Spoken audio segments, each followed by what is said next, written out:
नमो भगवते वासुदेवाय। ओम नमो भगवते वासुदेवाय। ओम नमो भगवते वासुदेवाय।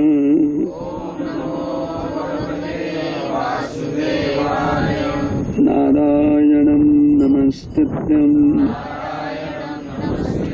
नरं चैव नरोत्तमं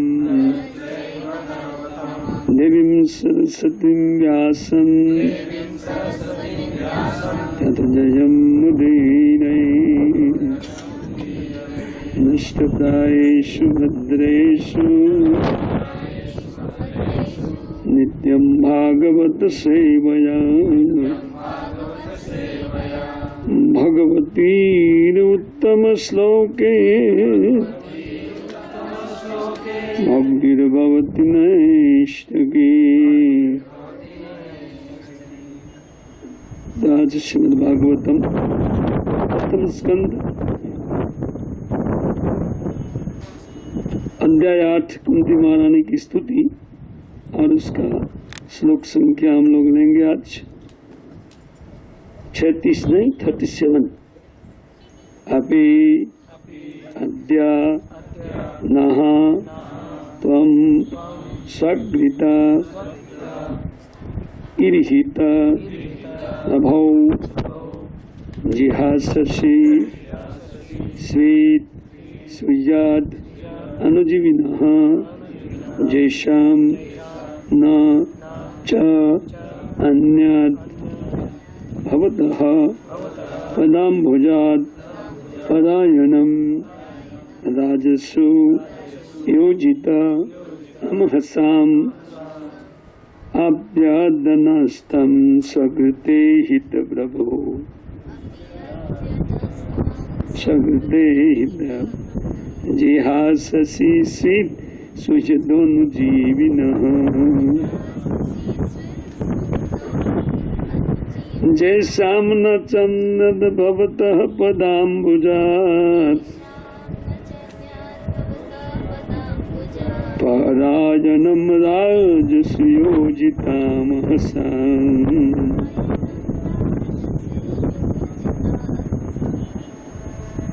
गाइए। हाँ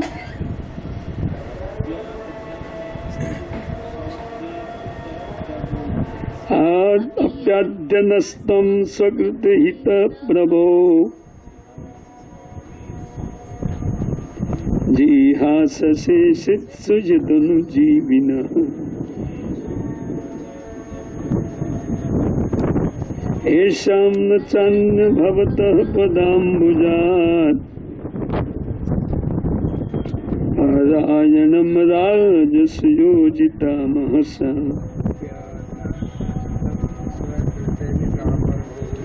अद्यनस्तं स्वकृते हित प्रभो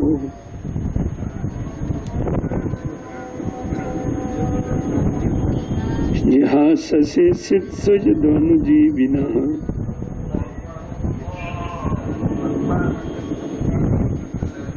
येषां न चान्यं भवतः पदाम्बुजात् परायणं राजसुयोजितामहसाम्।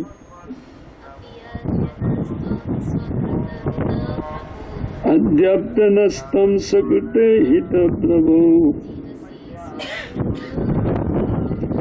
जिहाससे सुजदनुजीविनः। येषां न चान्या भवतः पदाम्बुजात् परायणं राजसुयोजितामहसा। और कोई गाएगा?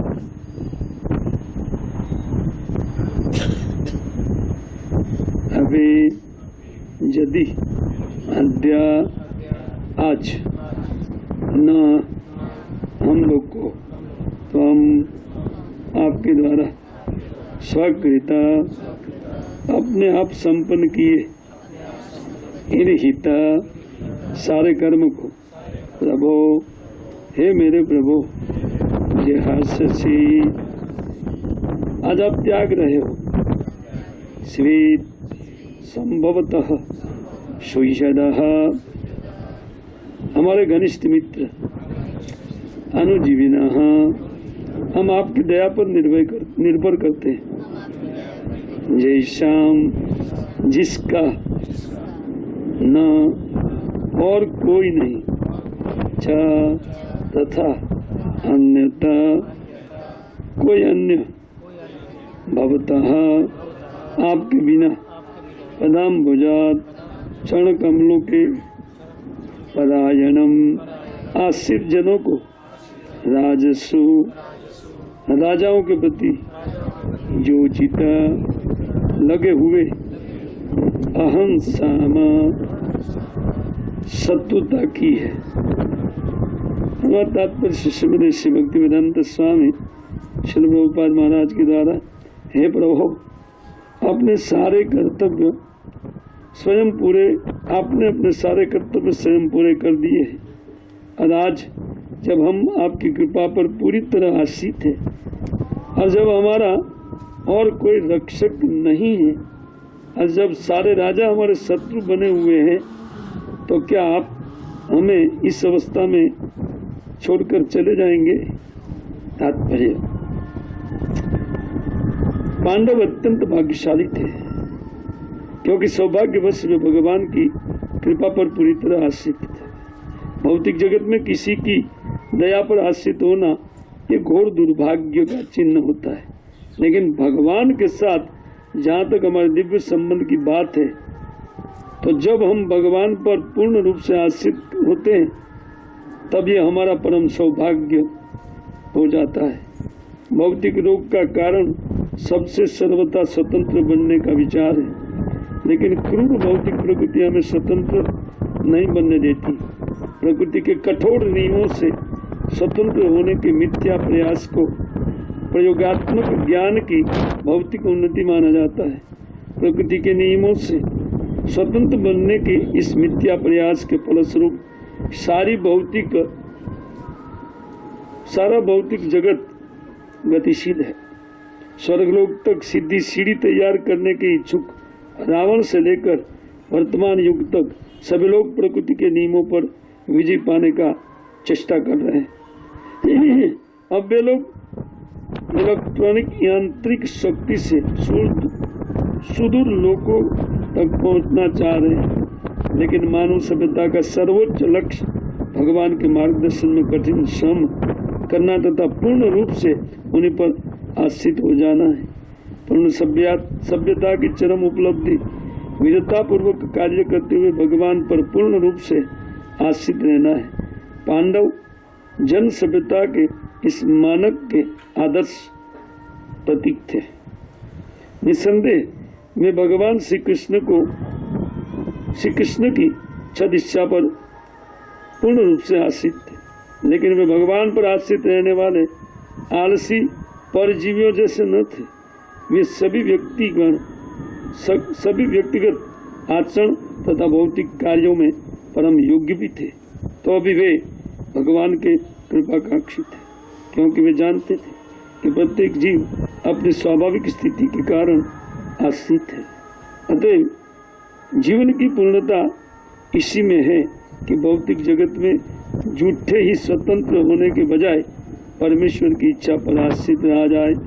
जो लोग झूठे ही भगवान से स्वतंत्र रहना चाहते हैं, वे अनाथ कहलाते हैं, जिनका अर्थ है उनका कोई संरक्षक व्यक्ति नहीं है। किंतु जो भगवत इच्छा पर पूरी तरह से आश्रित रहते हैं, वे सनाथ कहलाते हैं, अर्थात जिनका भगवान रक्षक है।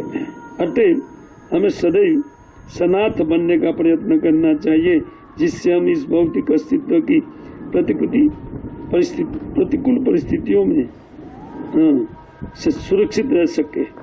बाह्य भौतिक प्रकृति की भ्रामक शक्ति के कारण हम यह भूल जाते हैं कि जीवन की भौतिक दशा अत्यंत अवांछनीय उर्जन मात्र है।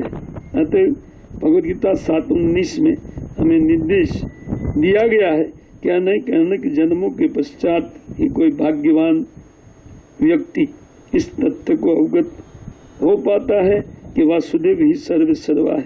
और जीवन जीने की सर्वश्रेष्ठ विधि यही है कि पूर्ण रूप से भगवान के शरणागत हुआ जाए। यही एक महात्मा का लक्षण होता है। पांडव परिवार के सारे सदस्य गृहस्थ जीवन में महात्मा थे। महाराज युधिष्ठिर इन महात्माओं में अग्रणी थे और महारानी कुंती देवी इनकी माँ थी।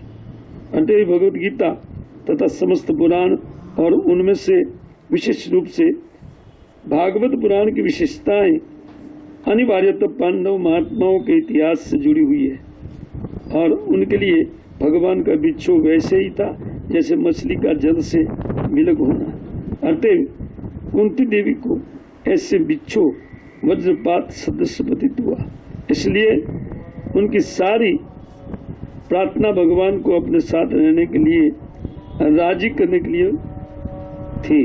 कुरुक्षेत्र युद्ध के बाद यद्यपि सारे शत्रु राजा मारे जा चुके थे, लेकिन उनके पुत्र तथा पौत्र पांडवों से निपटने के लिए अभी भी जीवित थे।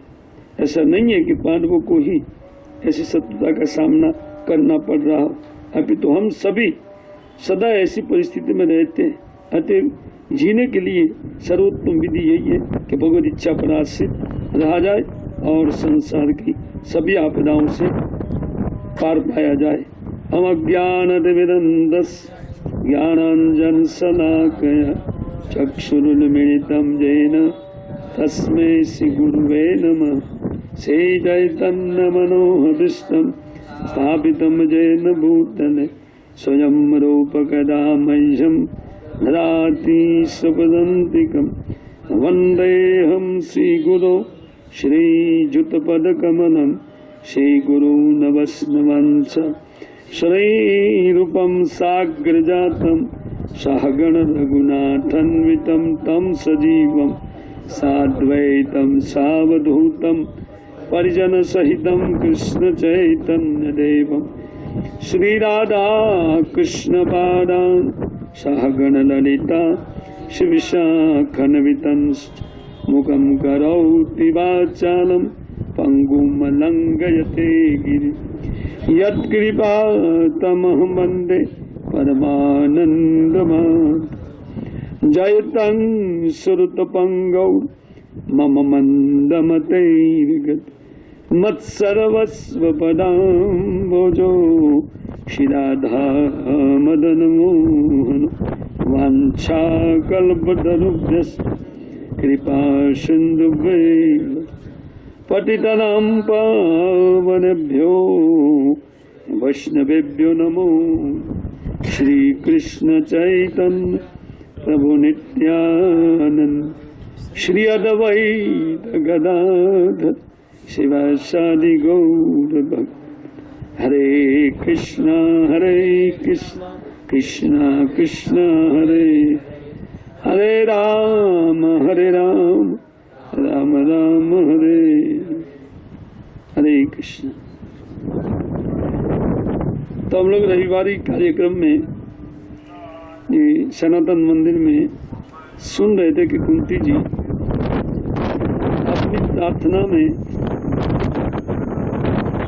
भगवान के निर्मल चरित्र का गान करते हुए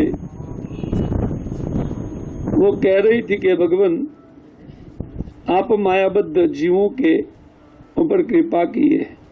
ना कैसे आपने इस दिव्य शरीर को मनुष्यों के बीच में प्रकटित करके मनुष्य के हृदय में अज्ञान के कारण जो नाना कामनाएं उठती है उनसे वो कर्म करके कर्म बंधन को प्राप्त होते हुए एक के बाद दूसरे शरीर में अनंत कष्ट को भोग रहे हैं। तो आपका ये जो दिव्य वपु है उनके द्वारा की गई जो क्रियाएं अर्थात लीलाएं हैं, वो लीलाएं उन लीलाओं को ही जीव श्रवण कीर्तन और आपके विग्रह को स्थापित करके उनका पूजन इत्यादि करके अपने निस्तार को प्राप्त करेंगे। अर्थात अपने उन हृदय के अंतर्गत जो नाना प्रकार की काम वासनाएं एकमात्र दुख का कारण है जीव के लिए, तो उनको आप में निश्चित करके उन कामना को आपके प्रति डाइवर्ट करके कि कृष्ण ही हमारे प्रियतम है, हमारे प्रिय है, तो लोग इन सांसारिक भाव से अर्थात दुखों से वो सरलता से बच जाएगा।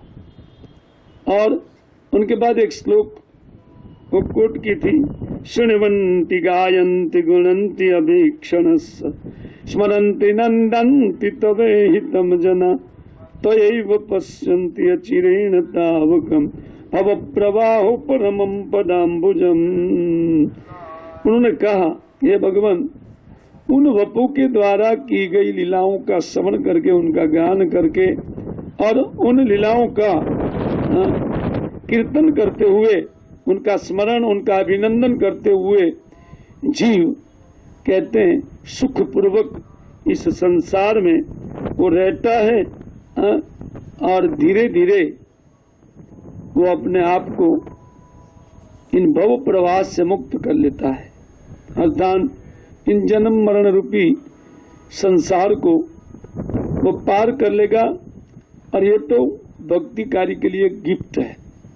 श्री विश्वनाथ चक्रवर्ती ठाकुर कहते हैं कि तो अवान्तर फल है, मुख्य फल भगवान के चरणों का आस्वादन, अर्थात भगवान का आस्वादन।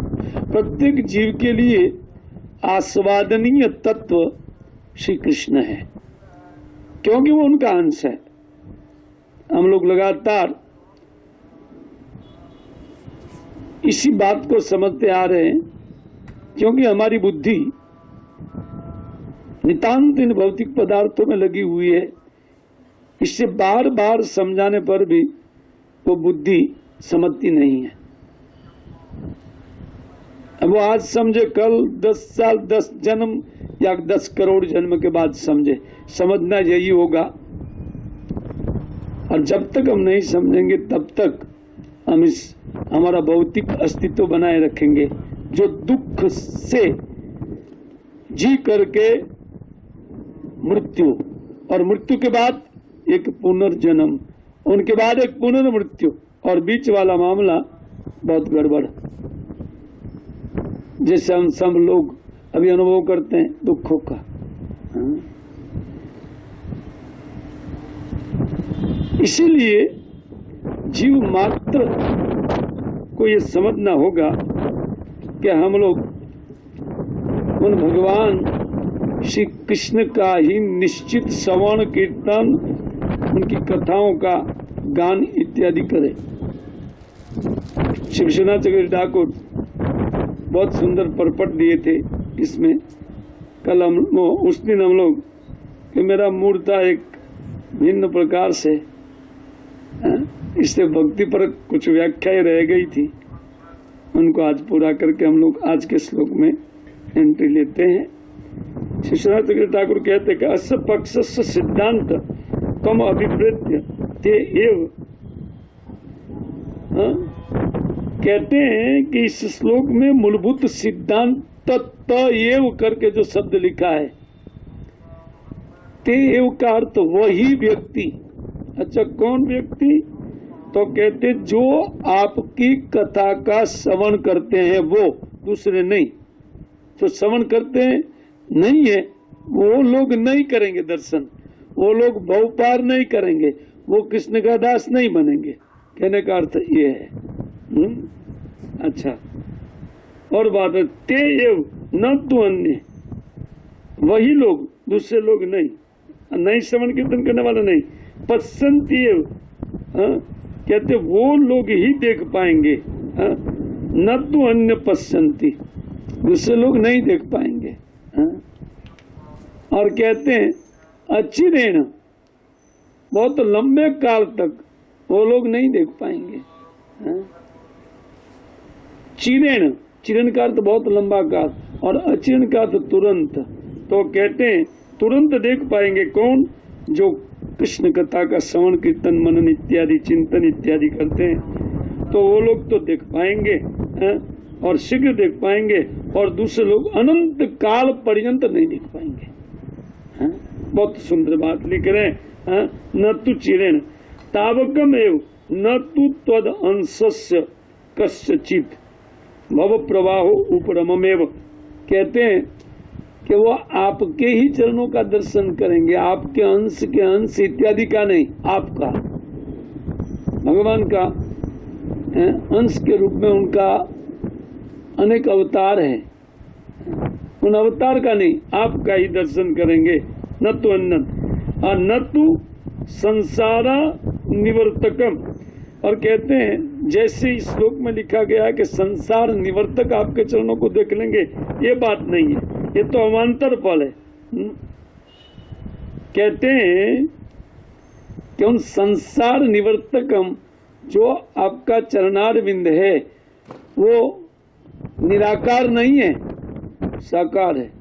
बहुत लोग भगवान को निराकार कहने वाला बहुत नहीं, प्राय संसार में भक्त लोग के अलावा भगवान को सब लोग निराकार समझते हैं। इसलिए कहते हैं कि पदाम्बुजम एव न तु तब निर्विशेषम रूपमिति, सविशेष रूप, क्योंकि चरण सविशेष का होता है, निराकार का चरण नहीं होता है। बहुत सुंदर बात लिख रहे हैं। कहते अर्थ सौंदर्य लाभाय और सर्वधारणी दिव्यानी। कहते हैं कि उन अर्थ का ये सौंदर्य के लिए ये 6 बात मैंने रखा है, विश्वनाथ ठाकुर कहते हैं। वस्तुतः भक्त लोग इसी को ठीक से समझ पाते हैं, इसलिए केवल भगवान का ही भजन साधन कीर्तन जो कुछ भी है वो भगवान का करने में लगकर, बाकी जब क्या करते हैं माया का कीर्तन करते हैं, क्योंकि कीर्तन करना स्मरण करना ये जीव का स्वभाव है। स्वभाव से कोई कैसे स्वभाव को छोड़ पाएगा, नहीं करेगा भगवान तो कुत्ता क्या करेगा, कुत्ता पाल करके करते है कि नहीं। हाँ, और नहीं तो बेटे का करेगा ना बहू का कीर्तन करेगा, कीर्तन तो चलेगा ही, कीर्तन के बगैर जीव रह नहीं सकता है। लेकिन ते ये वो आपका ही करेंगे, दूसरे का नहीं।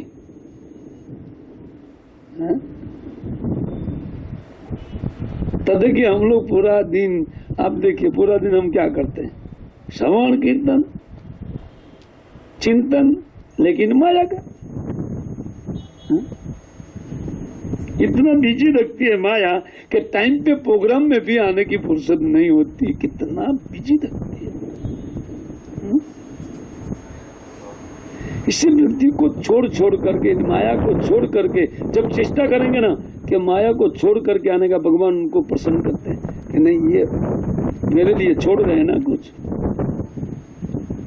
यही तो भक्ति है। भक्ति का क्या अर्थ है? प्रीति का अर्थ होता है हम दूसरे के लिए कुछ वस्तु को छोड़े, उनको प्रीति बोलते हैं। ते ये उपस्सन्ति, जो लोग इस प्रकार प्रेम रखते हैं वो क्या दिक्कत है, थोड़ा कीर्तन इत्यादि निकल जाए उनके बाद में कथा चालू होते हैं तो जाएंगे, फिर कथा में भी आनंद नहीं आता है, क्योंकि मूल शुरुआत होता है कीर्तन से। काका काका कीर्तन है। शृण्वन्ति गायन्ति गुणन्ति अभीक्षण, यही तो श्रवण कीर्तन है नाम का। नाम जब हरे कृष्णा कृष्ण कृष्ण हरे हरे हरे राम। और इसमें मजा नहीं आता, आप क्यों जबरदस्ती करते हैं? अरे भाई इसलिए कुंती महारानी कहती है, भक्त लोग कहते हैं कि आपको जबरदस्ती करना पड़ेगा, नहीं तो होगा नहीं। ते ये कहते हुए ये अर्थ है, वही लोग जो करने वाले लोग हैं वो नहीं करने वाले नहीं जाएंगे, नहीं देखेंगे, नहीं बहु पार करेंगे, सब कुछ नहीं नहीं नहीं नहीं नहीं। अब करना है कि नहीं करना है वो निर्णय हमारा होना चाहिए, है कि नहीं? इसलिए मैं बार बार कहता हूं कि व्यक्ति को शीघ्र 16 माला पर चले जा करके दीक्षा ग्रहण कर लेना चाहिए। एक बार हवाला दे दिया उनको, उनके बाद में वो करना ही पड़ेगा। नहीं चाहते हुए भी करना पड़ेगा। और भगवान भी उनके पास कराएंगे फोर्स करके, जब तक महापातक नहीं कर लेते। कोई व्यक्ति महापात के लोग हो जाते हैं, उनके बाद में भजन नहीं चलता है, अन्यथा चलेगा ही। लेकिन इतना महापात के लोग आप लोग नहीं है, इसलिए मैं महापातक का अर्थ बहुत घात की व्यक्ति, एकदम जिनका हृदय एकदम कठोर है, थोड़ा सा भी भाव नहीं है। अगर भावना नहीं तो आप लोग क्यों आते थे? वो कठोर हृदय होते हैं जो दूसरों की पीड़ा में सुख अनुभव करने वाले लोग। दूसरे जब कष्ट में फंसते हैं और खास करके मृत्यु में फंसते हैं, उस टाइम जिनका चित्त आनंद लेता है उनको महापातकी बोलते हैं। घातकी व्यक्ति एकदम। कल हम लोग एक श्लोक ले रहे थे ना, वो दोपहर में, विज्ञान पशु ज्ञात को विरजित, बोले पशुओं को मारने वाले व्यक्ति के अलावा ऐसा कौन होगा जो आपकी कथा में विरक्ति रखेगा? कोई नहीं। उसका अर्थ सामान्य जनता उनके लिए योग्य है, बस उनको बता दिया जाए। बताने पर भी नहीं लेता है तो समझना चाहिए कि हमारे हृदय में कहीं ना कहीं कठोरता है, उस कठोरता को दूर करना चाहिए। और वही कठोरता एकदम जड़ होने के बाद, एकदम बढ़ने के बाद, फिर वो एक दूसरे प्रकार में आनंद लेना चालू करेगी। यही तो संसार है, यही तो माया है। नहीं पीने लायक चीज को पहले पीते हैं तो एक्सेप्ट नहीं करता है, उल्टी होती है। तो उल्टी होने के बाद मैं मेरे मामू के साथ बैठा था, हमारा मामू है, तो उनके साथ एक दिन बोलता है, अरे तुम अभी हमारे साथ चलो, मजा है जिसमें उस टाइम में भजन साधन में नहीं था। ठीक है चलो, आज आपके साथ आते। तो उन्होंने तो बियर चालू किया, तो मैं टेस्ट किया, मैं बोला इसमें क्या मजा आता है? बोला अभी नहीं, अभी मजा नहीं आएगा। मैं बोला ये तो मैं घोड़े का पेशाब पी रहा हूँ ऐसा लग रहा है, कोई ठीक नहीं लग रहा है, मुझे कोई टेस्ट नहीं आ रहा है इसमें। बोले नहीं तुम पियो। वो पीते ही उल्टी जैसे, बोला वोमिट हो रहा है। बोले कोई बात नहीं, प्रैक्टिस करो। देखो, मैं बोला देखो, और प्रैक्टिस के बाद बोलता है देखो मुझे कैसे आ रहा है। प्रैक्टिस के बाद